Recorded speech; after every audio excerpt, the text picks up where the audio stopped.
So, thank you for watching. This is the Fort Valley Boys podcast. I am your host, Fabian Vix, and I have my guy Ryan with me. Horatio will be on in just a moment. So with Tony. On this episode, Brittney Griner's home. Did Caleb Williams deserve the Heisman? NBA best on Sunday and our partner shots and shot. No shot or don't know what we're talking about, but Ryan, we know what we do right here. What we do right here. Let them know, Fave. Let them know what we do right here, Fave. Let's kick it off. Roll the credits. Hey, yeah. Hey, yeah. Boys, yeah. Hold on. We them boys. Hold on. We them boys. Yeah. Ryan get crossed every time we do that thing. Every time, baby. Every time. Of course, our show is brought to you by a bunch of sponsors, and we appreciate all the sponsors that have not given us any money yet for saying their names on the air. So we do want to give them a shout out. Just for Men, we provided by Just for Men. I'm starting to get a little gray in my beard, so Ryan suggested Just for Me. He said the 2B378F to get that gray out. See, Ryan, we need to give a shout out to Ryan Barber. We need to get him as a sponsor also. Yeah, I'll talk to him, see what he want to do. Of course, we're brought to you by Sprite, the Black Folk Soda. D. Runner has a sponsor also. Is an Arizona tea. Whether it's 1997 or 2022, it's still 99 cents.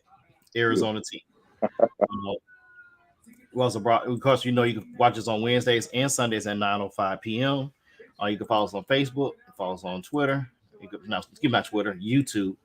BuyANiceShirt.com. We went to HBCU, or if you are part of the Divine Nine, BuyANiceShirt.com. We'll have the things that you need to make sure you sharp at any event or just around the house. BuyANiceShirt.com. Get your stuff today. And of course, we are brought to you by Henny and Coke, the dark liquor. The dark liquor. Ryan, what's been going on, man? How was your week, man? Man, everything was good, man. Had a real good week. Productive personal life. It's all good. So, sports week was good too, man. Sports week was good too. It's funny, talking about my week. How was Baker Mayfield's week?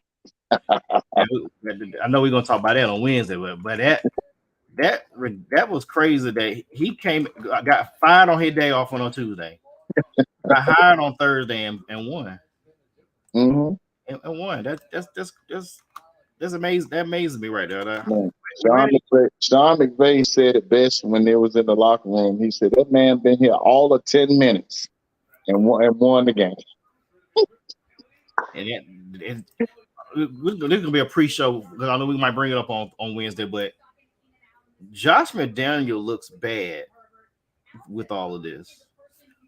His time is they expected more of that organization this year, the Raiders, and it's not looking good right now.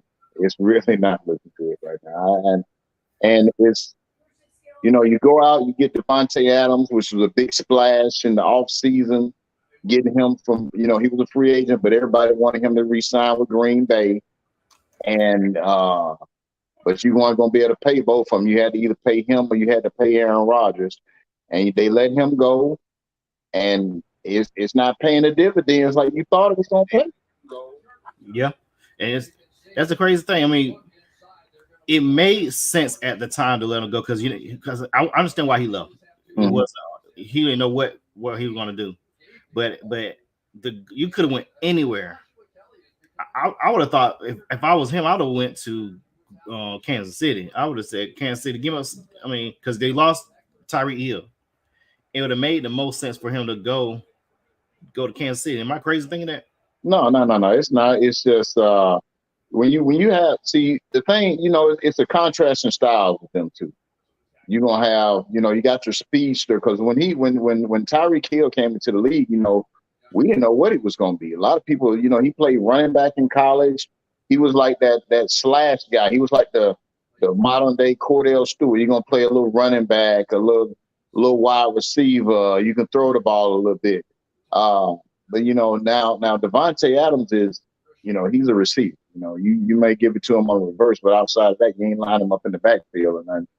But it's a contrast in styles. It would have made more sense because you would have had an established wide receiver versus somebody that you have to. You know what I'm saying? It took Tyreek longer to get into that wide receiver mode versus an established wide receiver like Devontae Adams. So yeah, it would have made sense to me. Like I said, we just filibustering just a little bit, try to see if we get wait for everybody to get on. So, but I just want to talk, but that's just crazy that Baker Mayfield walking in get fired on his day off Tuesday, got hired Tuesday, and win a game. Came in for Wofford, who had a neck issue. I would have thought the best place for him would have been San Francisco, but the LA just did that, so they I guess to block it, or they looking at Baker Mayfield as a replacement for Matt Stafford, which I'm going to ask Damon about that on Wednesday because I think Matt Stafford because Jared Goff is looking really good with the Rams. I mean, excuse me, not the Rams, with the Lions. Yeah, and they got the Super Bowl, but at the same time, they paid the price for it. That's why F them picks for one Super Bowl. So I mean, if they don't get it lightning, that would say I don't think they're not making it.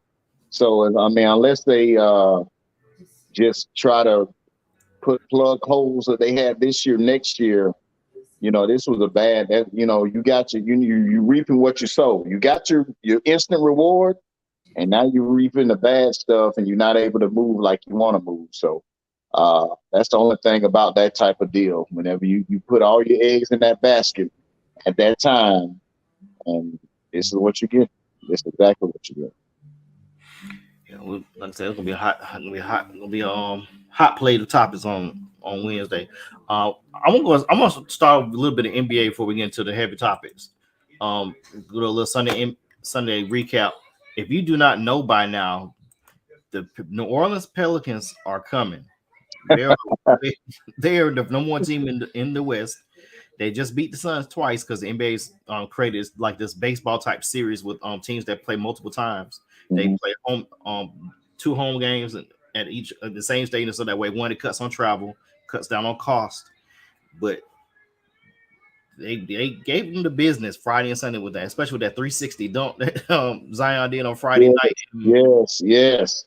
So here's the thing, and this is what they wanted last year with them Pelicans. And Zion wasn't able to play last year. He was injured all last year. This is what they wanted. I mean, we were talking about this a couple of shows ago about how heavy he was, and that goes back to, the position he plays. That goes back to when he played at Duke and he blew out the shoe. He was 280, playing a power forward. And now they even got him to slim down, and now he's a little more. He's dangerous. He's more dangerous now. If anything, he's more dangerous because he's able to do more. He looked like he got a little bit more bounce since he slimmed down. He got more bounce on him. It's crazy how when you think about it, you see what he's doing, and you didn't forget, but then you like, He ain't lost nothing. He's gained something. Now he's almost like, you remember in Superman 2 when they made him, he wanted to be with Lois Lane so bad, and he went in there and took all his powers away, and everything around him started crumbling. Zod and El Valley, they start taking off, and he goes back and gets his powers back, and it seemed like he was just a different person. I mean, he was confident in everything. And this is the Zion that you want right here. He came back out and was like, NBA, you want to step outside? Yeah, this hey, catch me outside. How about that? How about that? And with those 2 losses for the Suns, that actually drops them all the way down to 4th. The Pelicans are first at 18-8, then the Memphis Grizzlies, the Denver Nuggets, then the Suns, and the Kings and Trailblazers round out the top 6 guaranteed spots for the playoffs. Like I said, we got 82 game season. We're 26, 27 games in. So we got a lot of basketball to play, but one team that's coming that's played really well, except for this road trip, which I kind of figured they're gonna lose some in the road will be the Lakers, but they've been playing a lot better since the start of the season because Russell Westbrook is taking to his role as a bench player. We're also looking at Golden State just beat their run up for the championship last year, the Celtics last night. So and the crazy thing, I thought that was going to be a Christmas Day game, but they got the Grizzlies on Christmas Day. But they took care of the Celtics last night by 17, and Clay and Steph combined for like 67 points last night, and they kept Jason Tatum in check with Kuminga and Klay Thompson. That was a big deal last night for that. But there's enough of this filibustering. I'm trying to see if we get some views up on this topic right here, especially for some votes. I want to see some right quick. As you know, on this past Thursday, Friday, Brittney Griner has been released from Russia. She should have made it home Saturday, if I remember correctly. It was in a 1-for-1 swap with a known gun runner who we've had in custody for 14 years. He was serving a 25-year prison sentence. And let me go ahead and preface a lot of this conversation. Whelan is a military soldier that was arrested in Russia who had a 9-year sentence. America tried to get him back. He was the initial part of the deal. Russia said no. They kept pushing. Okay, we give you this guy if you give us Whelan and Brittney Griner. Russia said no. 1-for-1 or nothing at all. America had to take the deal to bring Brittney home for hashish oil in her bag luggage when she got caught at the airport, which could have been planted. We don't know. But she's home. Whelan's still overseas, but America tried to. That was the initial part of the deal. Try to get him back for that gun runner. We're gonna probably have some very different thoughts on this, and I'm gonna have my thoughts on this in a moment. But Ryan, what's your thoughts on Brittney coming home? You know, while I'm glad that she is home. Let me preface my statements by saying that I'm glad that she is home. I'm glad that she is safe. We shouldn't be going through this thing. We shouldn't have to go through this. And the reason I say this is because, one, the WNBA should have been able to pay her what she needs. She shouldn't have to go overseas to play ball when you got a good league right here. Now, I get the logistics of it.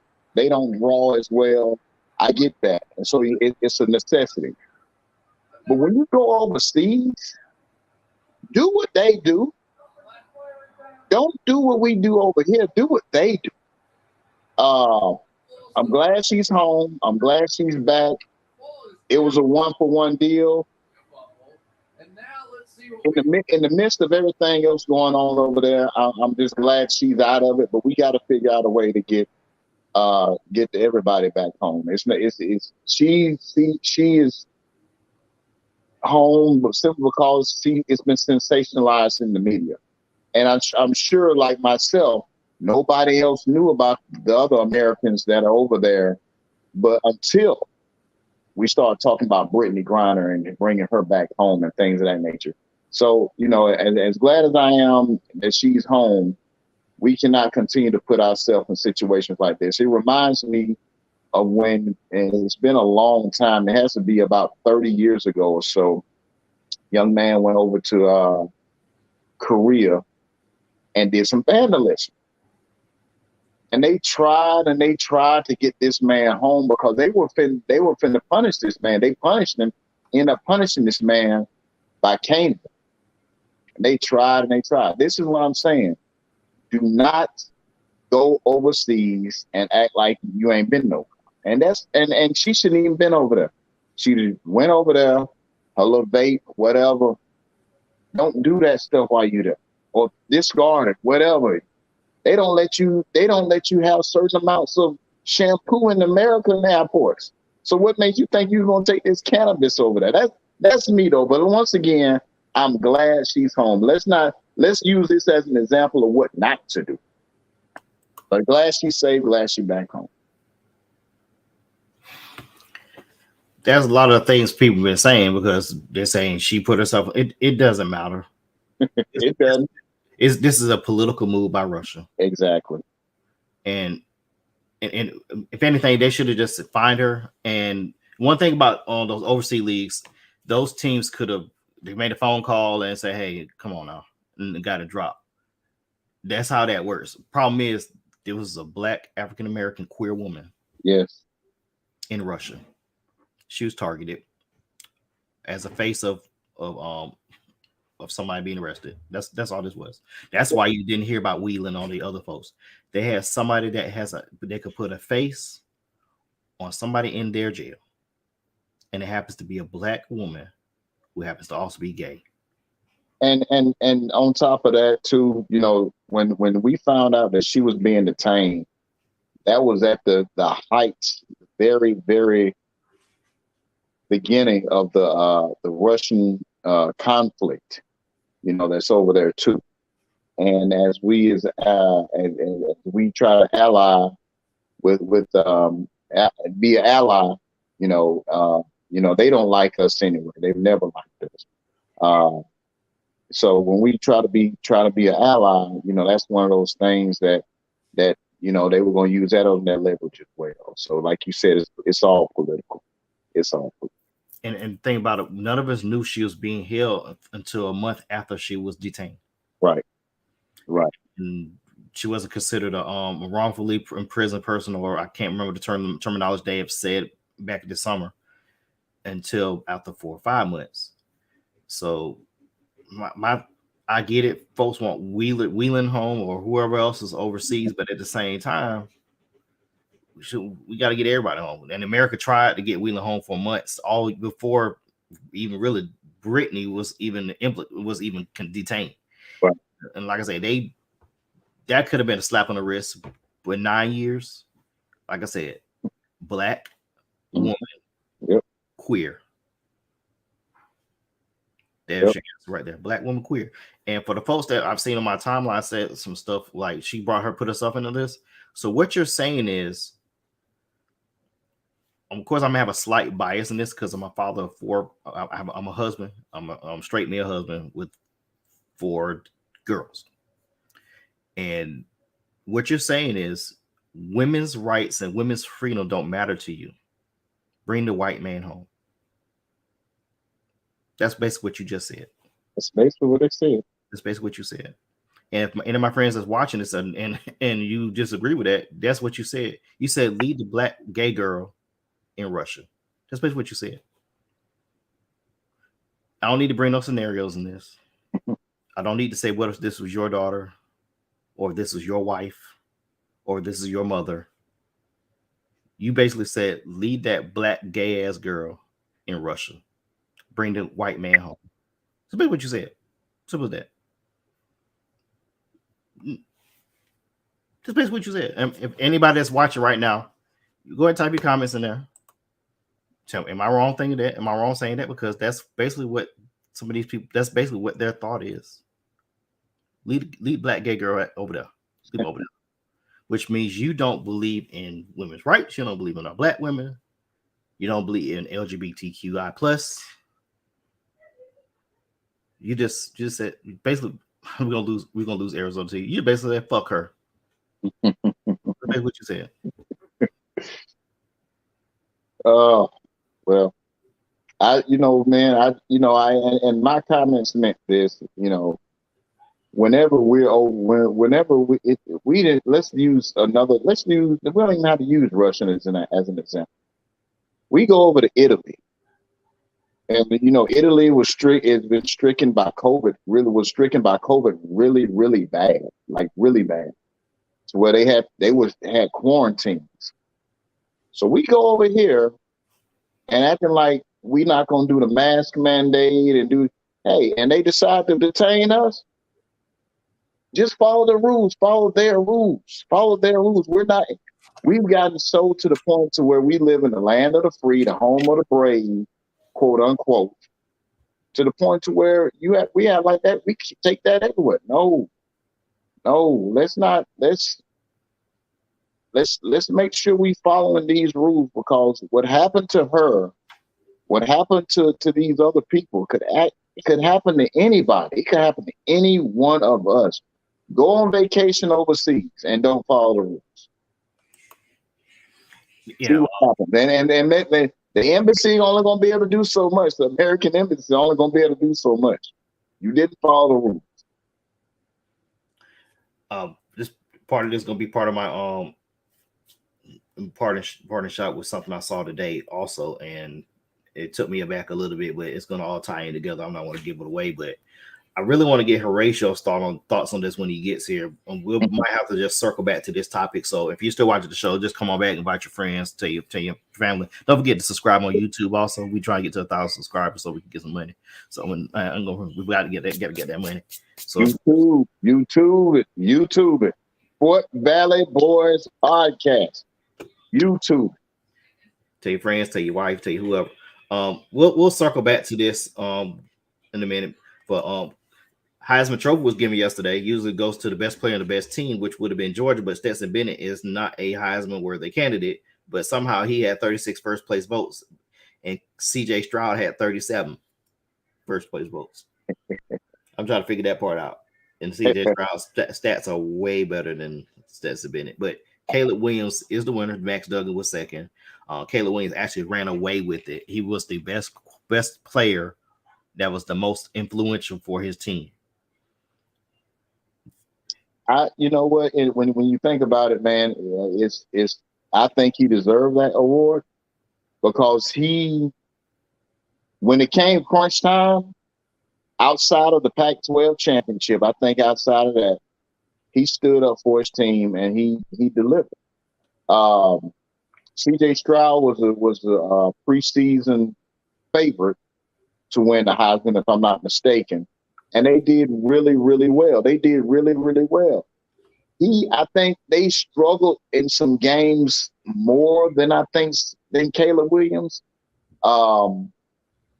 Man, and to be honest with you, I think Caleb Williams might have won that Heisman, even though they lost in the doggone Pac-12 championship. He almost think if he wouldn't have gotten hurt, I think they win that Pac-12 championship, and we got the Pac-12 in the doggone college football playoff.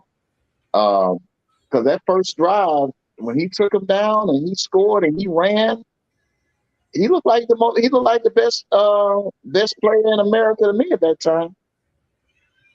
Yeah, he was the best player. I think the Notre Dame game won it for him, and I think the Pac-12 championship would have put an accentuation on it. And I think the half that he did play, they was up 17-3, kind of sealed it. When we got hurt, they saw his value. Yep. Utah basically blew the doors off of him from the second, third, fourth quarter.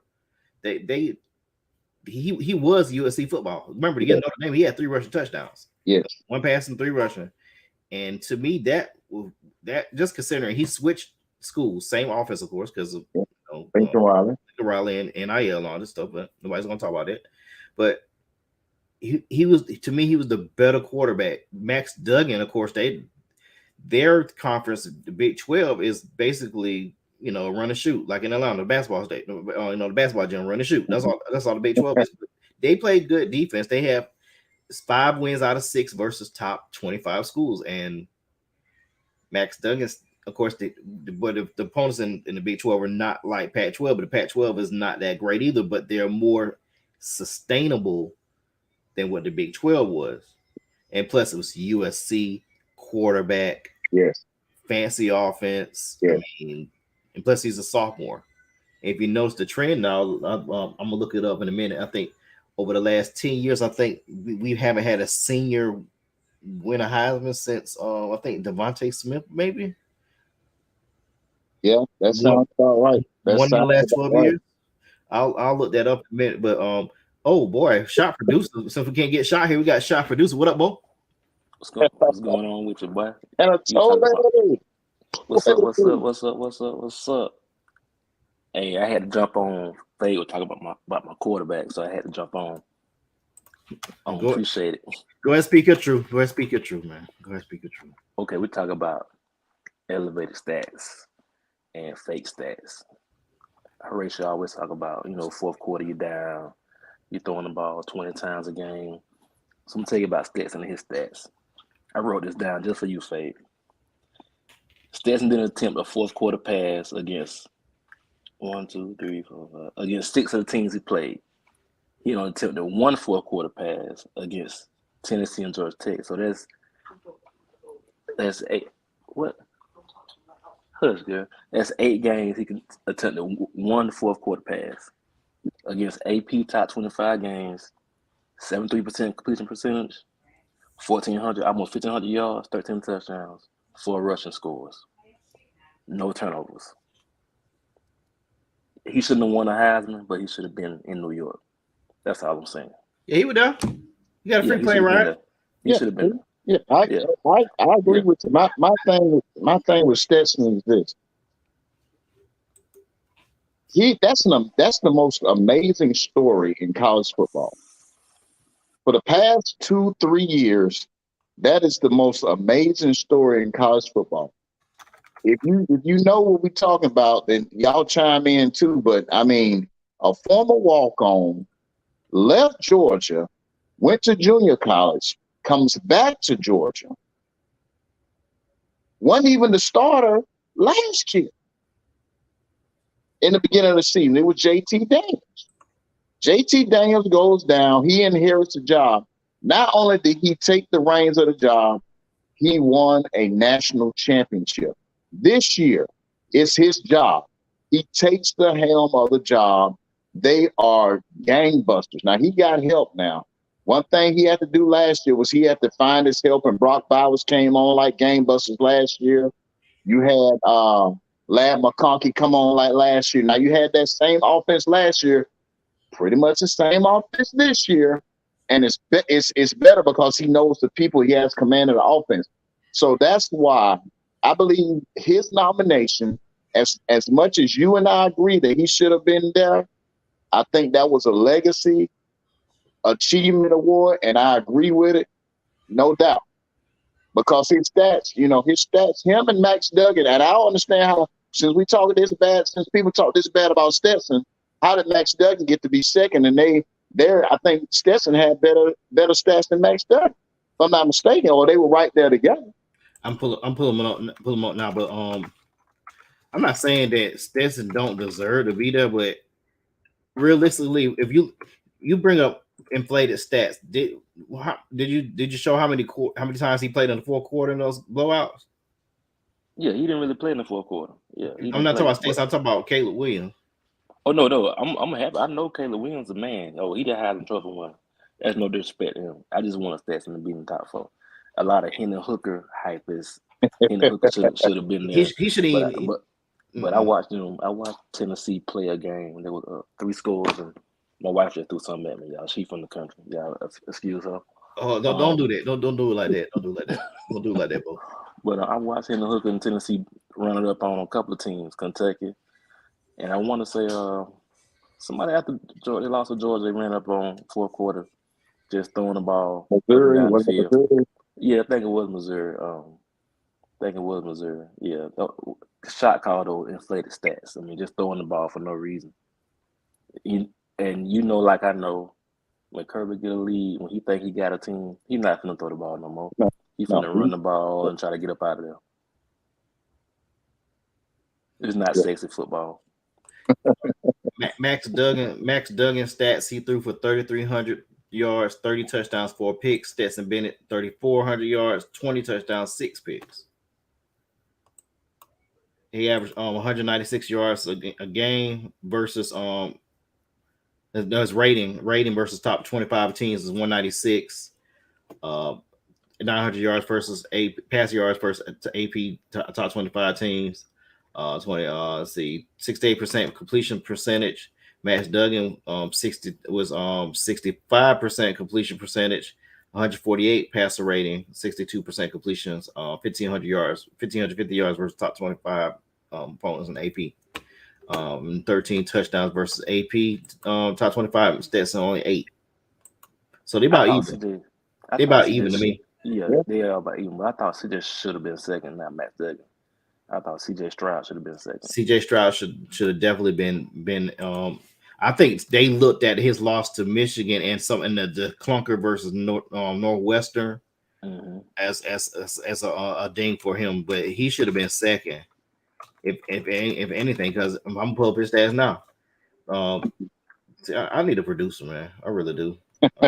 I need a producer. This is for the birds doing this stuff myself. I need to hire somebody. We pay him sunflower seeds or something. But let's load it up now. But yeah, he should have been second. He was second last year. So and if Bryce Young when they got hurt, he could have won it easily. He would have won it. He would have won it. He would have won it this year. He'd been back to back. Since Archie Griffin. CJ Stroud 3,300 yards passing, 37 touchdowns, 6 picks. But yet he's third. You know, the competitor, I think they gave to the competitor. Believe it or not, I like Max Duggan because he's a competitor. You don't see many, you know, you see kids out there, you know, and you know, some of them have it easier than others and they know it. But Max Duggan, he almost, I mean, the way they lost to Kansas State in that Big 12 championship game, they, you know, he drugged them kicking and screaming to overtime. You know, and I guess that's what the selection committee, that's what they liked. You know, the Heisman committee, they liked that. You know, I guess, and that's when they start voting like that. You know, he's in the press conference, he's crying. You know, they looking at all that. You know, so a lot of that goes. He sold himself pretty well, I guess. So he got him some votes. So, you know, same thing with Stetson Bennett. You know, like I said, the Legacy Award. But if you would have voted after the national championship game last year, you probably Stetson Bennett would have been second because he beats Alabama. He's bawling, crying. You know, he's happy, but he's bawling, crying because they finally did what they needed to do. Yeah, he had a great year to me. I mean, far as that, but it's looking at stats wise, I'm looking game per game. Caleb Williams was the most consistent through the whole season because Stetson had a couple clunkers versus Kentucky. We had one against Missouri. Yeah. So I guess they were looking at, well, he got the many votes, so I guess we'll go ahead and bring him to New York. That's basically what they said. Yeah. They could have really got away with 3. They could have got away with 3 going. Really done it before. They ain't done it before. If they really wanted to, they could have just had 2, but it wouldn't look good on TV. They had a lot of dead air, so that's why they had 4. They had a lot of dead air if they only had 2 people there. So it shouldn't be an hour show. No, it would have been 20 minutes. 3 commercials. Corum with if he was hurt, he was the highest winner. Yeah, I think that's I agree with you there. I agree with you there. If Damon watching, we talked about that. I think we talked about it last week. If Corum was not hurt, it was his Heisman win, and I got that at the Heisman winners. I was wrong. It was more than one senior that won in the last 12 years. Baker Mayfield, he was a redshirt senior. Okay. Joe Burrow, redshirt senior. Devontae Smith, senior. So 3 seniors in the last 12 years have won the Heisman. So my fault. If you add Troy Smith in there and Jason White, Eric Crops, Carson Palmer, Chris Winkie, Ron Dane. If you go back 23 years, you had about close to 10 seniors that won the Heisman in the last 24 years. So my bad. See, that's why I need to research. I was just guessing, but I forgot Joe Burrow was a redshirt senior, and Baker was too because he was at Texas Tech until he ran away from police. Faye, what does this say about USC's coach? I just went blank. Lincoln Riley. 3 Heisman winners in 4 years, 5 years, and one runner-up. Jalen Hurts. That's crazy. I mean, if you want to play quarterback, win the Heisman, you got to go play with Lincoln Riley. And the crazy thing, if you really wanted to and not nitpick, Jalen Hurts could have had an easier shot his freshman year when he went with Alabama. He had a monster crew. I mean, they didn't know what they had, but I mean they had proof. I mean, he had Smith, Waddle, who else did he have? Jerry Judy. I mean, goodness gracious. And they were, I mean, Alabama has Harris. Najee Harris. Najee Harris was in the back. Robinson after backfield. Man, I mean, they won the championship, but I mean, Still. No, they didn't win it. They didn't win it no years with Jalen Hurts. They didn't say second year. They did second year. My bad. Second year. They won his second year. But he was inaccurate. But some of that year, to me, some of that's to blame with Steve Sarkisian. Yeah. If you want, because look at his growth in the NFL as a passer. Because you got to look at the need for your quarterback. You don't need any receivers that's the same height as you. If you had AJ Brown, or we ain't got to go AJ Brown. If you had Julio Jones on that team his freshman year, it wouldn't be fair. It wouldn't be fair. No, am I lying, Anatole? Am I lying? No, it wouldn't have been fair. And I hate Bama. It wouldn't have been fair. Right. And matter of fact, I mean, they won in his sophomore year, but he didn't win. Tua won that game. Tua almost lost it too, though. He just old boy. I think it was Waddle that beat him on that route. Was Devontae? No, Devontae Smith. Devontae Smith. It was a busted coverage, but I mean, still, you got the huge sack that the play. I don't even want to go back down there. Yeah, we're not gonna talk about it. You know what I'm saying? Moving forward. I'm gonna say this. I'm gonna say this real quick. Let me cut you off. When he caught the ball, I had people at my house. I went to my room. I cut off the light. I didn't cut TV on for like 3-4 days. I didn't watch nothing. I didn't go to work the next day. I was sick. I'm not gonna talk about it though. I will not talk about it at all. I didn't let people out of my house. I don't know how they left. They just left. You don't know if your stuff's still there. You don't know if your stuff. You still got your stuff at your house. Hey, I don't even know that some of it could be missing. I was hurt. I was hurt. That one hurt me too. And at the time I was married, and my wife was a Alabama / Nick Saban fan. Oh, yeah. And I'm in there and I'm watching and I'm on the edge of my seat the whole game. And boy, when I took that remote control in my hand and threw it up against the wall so hard, I had to find every single piece to put it back together.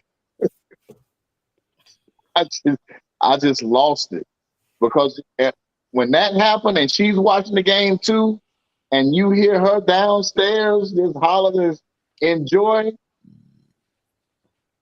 Oh, that still does something to me. But hey, we are the reigning, defending, current national champions.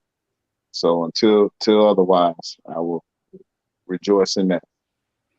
Yeah, we're gonna talk about this in a couple weeks before we get to the game. I just think which team gonna beat Georgia? I said none of them. Tony told me to shut up. Hey man, we'll talk about that later, man. Cause I don't trust you, Faye. It's the only Georgia team that you ever liked was the what the hockey team was, the Thrashers. That's the only team Georgia team you ever liked. Atlanta Thrashers, the hockey team was the Thrashers. Oh no, I didn't like the Thrashers. And Tri-City Bulldogs. That's the only team I like. Tri-City Bulldogs. Tri-City Bulldogs. But hate bringing this up. But somebody on the show said that Georgia win by double digits in the championship game. He did. He said it. Somebody also said Alabama gonna have 2 losses. He did. He said it. Okay. He said it. Okay. Get that man his roses and all. Why he here? Yeah. Why he here? Yeah. Just saying. He said it. He didn't want to listen to me, so before we circle back to I want to circle back Brittney Griner since we got you on here, Anatole. But before I circle back, Jason Garrett has been named a finalist for the Stanford job.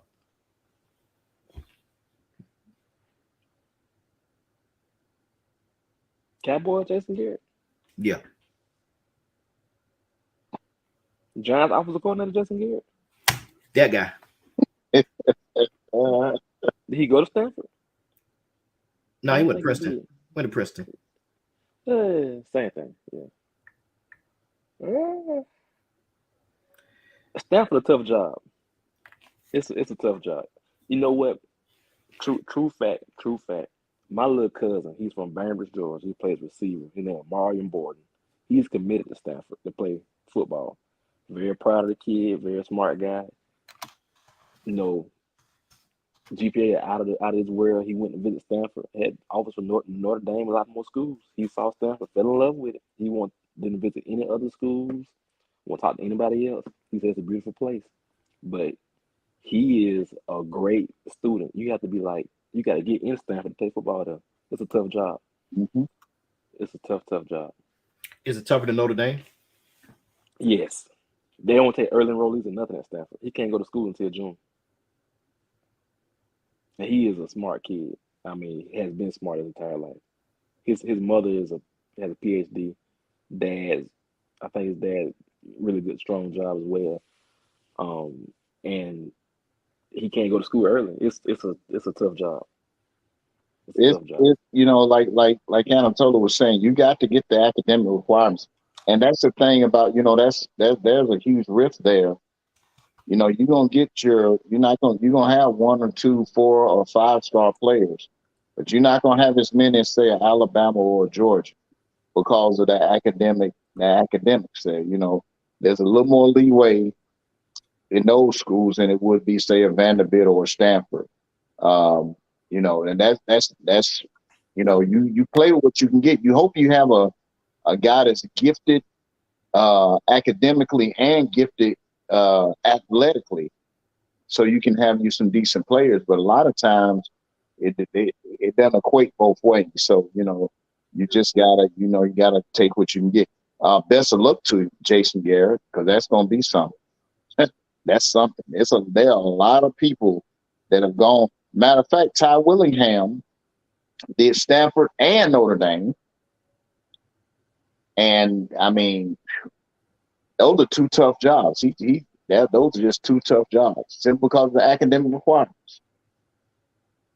Yeah, Anatole just broke this story literally about a minute ago. I'm just checking. Troy Taylor is named the coach of, now that it's been officially named as coach of Stanford from Sacramento State. Who? Welcome to Division I football. Welcome to the Pac-12. What? So you just gonna bring dude from up the street? You anybody? Straw. Didn't you say you had an announcement to make that you're gonna be the coaching where now for next year?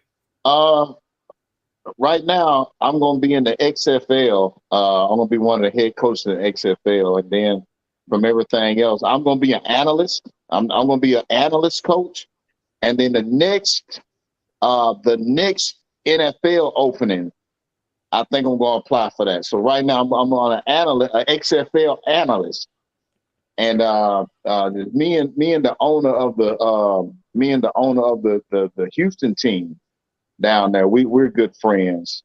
So we're gonna go out. He's gonna meet me in Atlanta next weekend. We're gonna have a couple of beers. So that solidifies my job right there. Yeah. So it's a strong resume. You gotta have a drinking buddy. Yeah. So, you know, anytime, like I said, we'll meet there, have a few drinks, you know, discuss my Pee Wee League experience. And I coached 8 years in the Pee Wee Leagues, coaching my son and his teams. He was really impressed. So we working on it. Yeah. But first NFL opening, just look for me. And you know, I'll be doing. I'm not going to disregard the podcast. As long as I don't have an 8 o'clock game on Sundays, hey, I'll be here. I will still be here. Yeah. I also have an announcement in May. I just got my email. I've been hired as the Jacksonville Jaguars minor league affiliate as their head coach, because of my season on Madden that I ran Dynasty and took the Jacksonville Jaguars to the Super Bowl. There it is. So no, matter of fact, hold on. Hello. Yeah, I'm still interested. Okay. Tuesday, 10:30. Okay. That was the Carolina Panthers. I also have an interview with the Carolina Panthers on Tuesday for their position of head coach, due to my undefeated season with the Charger when I traded everything I got for Patrick Mahomes. So, all right. Madden 2019, now you Madden 22. There we go. It's all coming around. I haven't coached. I'm coaching a couple of years, just Saturday, and coached football.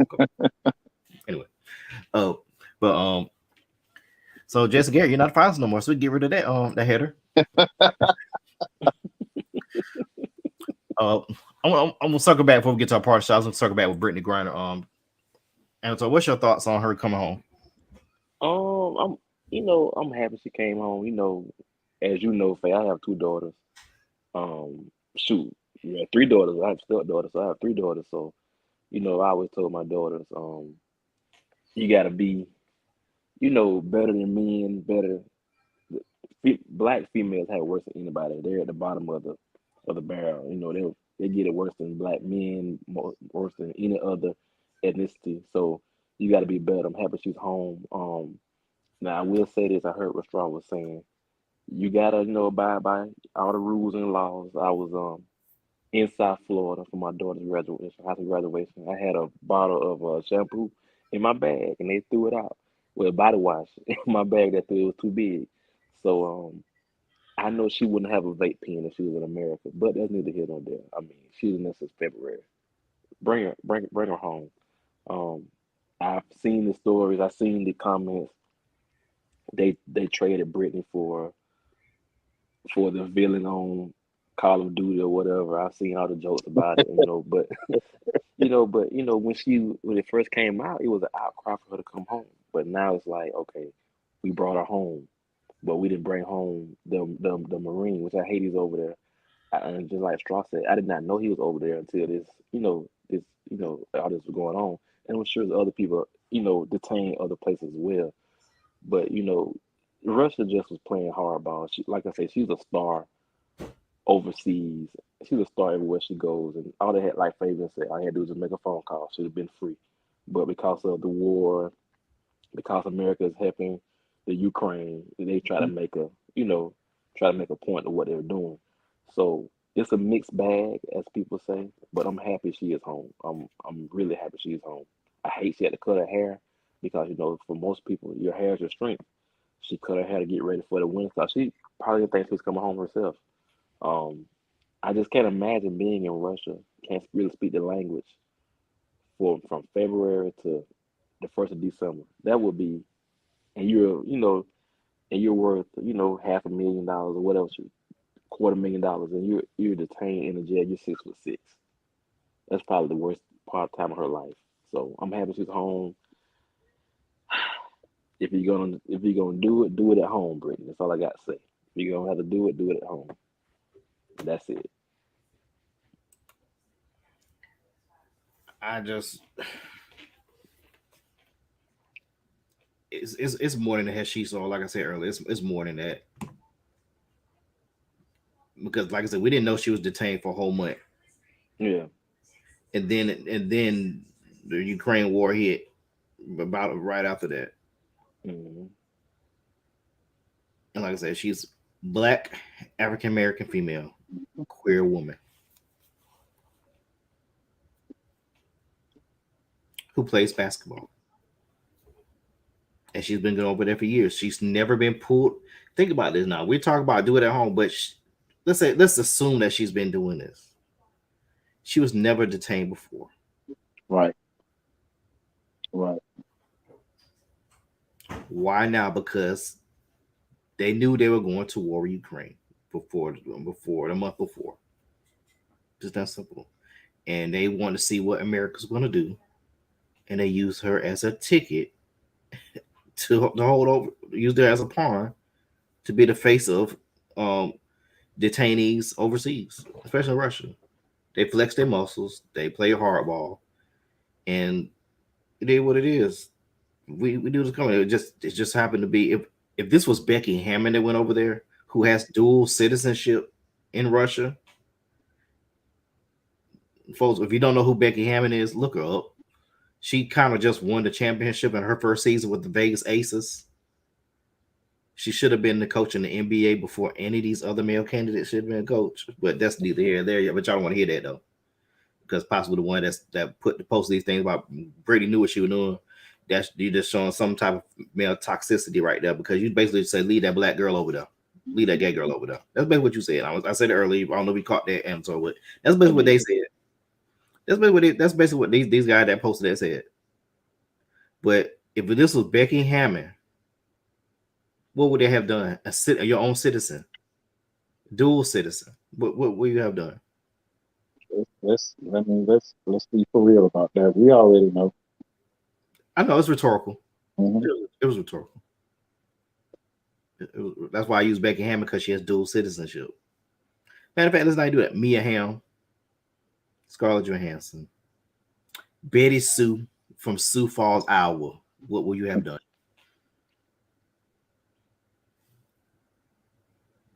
That's all I'm saying. But that's all our topic for tonight.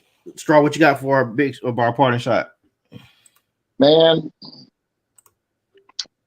it was brought out last week. I keep hearing these things about one of the greatest actors of our time, and he's already been through so much at an advanced age. And I'm not defending anything, but please let's leave Bill Cosby alone. Let's just leave Bill Cosby alone. The man has served some time and gotten out of prison, and now there are people coming forward again, saying that he has done things to them. While I'm not defending any type of actions like that, I really think we need to fry some bigger fish here. This man is 80 something years old, and really doesn't need to spend any more time behind jail. I don't have any more time in jail, or want to be in jail or anything like that. Let's just leave him alone. Let's find somebody else that's actually doing something, and let's focus our energy on. Let's leave him alone. He's gone through enough. He will be. I'm sure he's gone. This has taken a toll on him, and I'm sure over time, we'll be able to look back and see some of his greatest things, and the truth will eventually come out. But right now, let's leave him alone. Let's leave him alone. And as always, ladies and gentlemen, let's continue to stay safe, be blessed, be kind, and be good to one another. All right, Bo, what you got for? So this past weekend was the Georgia High School Football Championships played. Oh, you're gonna talk about that touchdown, was it? Oh yeah, played at Georgia State Stadium. I'm not sure what it's called. Old Ted Turner Field. First thing, it was raining most of the game, so Arthur Blank, could you open your dome for the high school players, please, because they're getting wet. The fans are not coming to the game. Secondly, I texted Fave earlier. Cedar Grove High School, which is in Ellingwood, Georgia, or we call it Decatur. Straight from the deck. Straight from the dead. Oh, I'm sorry. The ATM came out. You good. They were defending state champs in 3A, I believe. They won the championship. They probably won some more, but in recent history, they won in 16. They won in 18. They won in 19. They won in 21. They put out players in college football, NFL every year. Matter of fact, help you out, Straw. Justin Schaefer, that played for Georgia last year, got picked by the Falcons. He went to Cedar Grove. So they always have a big lineman, big team. Well, this past weekend, they was playing Santa Creek, which is in Tyrone, Georgia, which is that Fulton County, Faye? Was that in Clayton County? But anyway, it's in Atlanta, too. It's a metro of Atlanta. And it's all over ESPN. I sent Faye in the video. It was 3rd and goal. They tackled the kid short. They called touchdown. Cedar Grove lost the game. I feel bad for those kids because of the officiating. I know if Michael Andre was here, he would say, if you don't like it, come be official. But it was horrible. I mean, I wish I could show you guys the video. I'm not sure if we can ever show you the video online, but there was a clear yard short. It wasn't even close. They called it touchdown. I just feel bad for those kids, for a winning program like Cedar Grove, for a great coach like they have, who's always putting out their last head coach. He coaches at Arkansas now. I mean, their coaches go to college. It's crazy. They're a machine over there. And do better, Georgia high school football, with the actual playing outside in the weather in Atlanta to your officiating. That's all I got. Yeah, Mike had brought it up Wednesday. Why are we not playing this at the Dome? And I asked him that, and he said Jimmy Johnson charges the Texas High School Association $1. to play at the stadium. $1. Arthur Blank, you're on the clock. Because how are we gonna have a fair? I can understand it if you're gonna do it outside, do it at the home stadium, do it at their field. If you're gonna do it outside. Just don't even worry about going to Atlanta. Make them come to the home stadium and be done with it. But if you're gonna do it at the Dome, Arthur Blank, you got plenty of money from Home Depot. You got plenty of money with the Dome. You probably could have monetized 28-3 if you trademarked it for your T-shirts. If you trademark your T-shirt 28-3, you'd be rich. But that's neither here nor there. I mean, you got a beautiful stadium. And let me say this real quick, Fade. You know, I'm from Cairo. You from Cairo? I'm from Cairo. Yeah. Yeah. So in the 2000s, we went to the Dome, the old Dome, 5 times. You know, it was played in the old Dome. And back then, they played the semifinal games in the old Dome. We played the state game home. Then they changed the state game being played, you know, in the Dome. They charge $12 to get in. You watch all the games. The Dome be packed. I mean, not packed, but you know what I mean. Dome, 30,000-40,000 people. So this playing at Georgia State, my wife's high school, they had a strong run. We talked about it. If they make it to the championship, are you going? And she was like, no, it's going to be December the 12th in the cold in Atlanta. I'm not going. So can we get in the Dome, please? That's all I got. Just Arthur Blank, just charge him $1. Just charge him $1. What's it gonna hurt? Just had the schedule makers for the NFL free up your stadium for 2 weeks. Just put you on the road for 2 straight weeks. Not like it had happened before. It hasn't happened before. And see, it makes sense. Put the championship game in the Dome so that way the kids get the spotlight. Don't do it on the semifinals. I like the move. I just don't like the venue. Just the venue doesn't make any sense. But we'll get to my part of the shot. I'm gonna say what I have for Brittney Griner and all the other stuff for Wednesday. But somebody tell me who LeBron's first coach was. Somebody can tell me who LeBron's first coach was in the NBA. Yeah, Silas. Paul Silas. Paul Silas. He waited 10 years to win his championship. Waited longer than that to run his own team. He waited 20 years for his son to coach. Always remained positive, figured it would happen sooner or later. He died today, 79 years old. Michael Jordan said this about him. He combined knowledge that has developed over 40 years as an NBA player and a coach with an innate understanding of how to mix discipline with his never-ending positivity. On the court, Paul's enthusiastic and engaging personality was accompanied by an anecdote for every occasion. He is one of the all-time great people in our game, and he will be missed. He died Saturday of a cardiac arrest.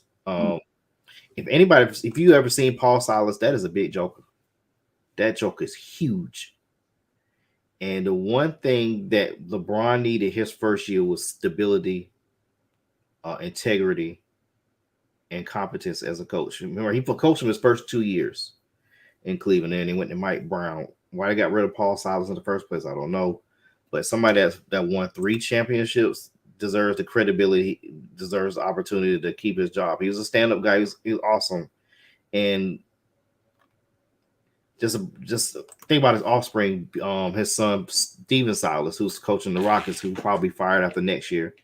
In the middle of the year because the team is not performing like they should. But that goes to a management issue, not just the GM.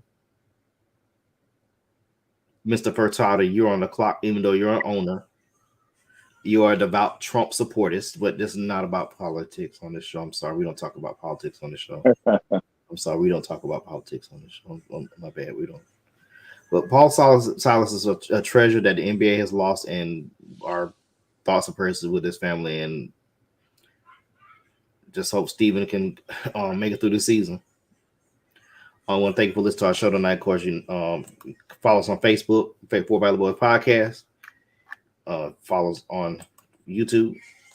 Go and subscribe right now. Go and subscribe right now. Follow. If we get to 1,000 subscribers, we will start getting monetized. Tell your friends about it. Get some views. Like us on watching on YouTube. Send some comments on there. Thank you for watching. We out.